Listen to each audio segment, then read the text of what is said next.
A new Texas law clearly defines consent thanks to the courageous efforts of a Texas native and sexual assault survivor. The Summer Willis Act was signed into law by Governor Greg Abbott on June 20th and transforms how sexual assault cases are prosecuted in Texas.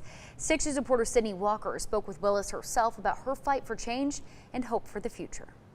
The University of Texas was Summer Willis's dream school, but in October 2014, everything changed. I was handed a drink by a friend of mine, which I voluntarily took, and the world started spinning. She fell down, running away from a frat party. Someone helped me up, and that ended up being the person who raped me. She says the worst thing to ever happen to her, she doesn't remember. As a 19-year-old girl, I couldn't imagine something worse. After therapy, time in the Peace Corps, and 2 sons, she decided to fight for a change.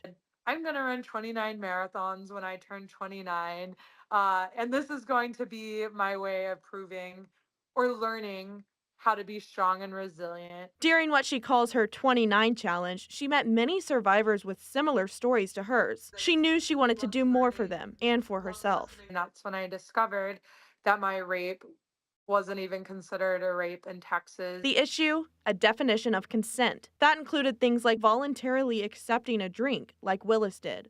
Before this bill passed, we had no definition of what consent was.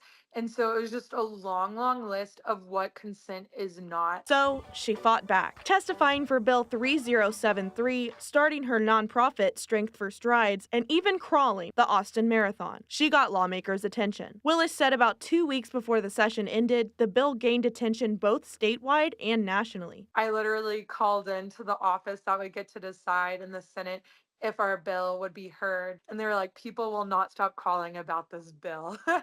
On the very last day of the session, the Summer Willis Act passed unanimously. When survivors go and tell prosecutors their story, prosecutors will be able to say, like, I can help you now. And it's something that Texas now gets to lead, and I hope other places follow. Sydney Walker, 6 News. Well, the law will go into effect on September 1st, closing loopholes that Willis says failed many Texas survivors.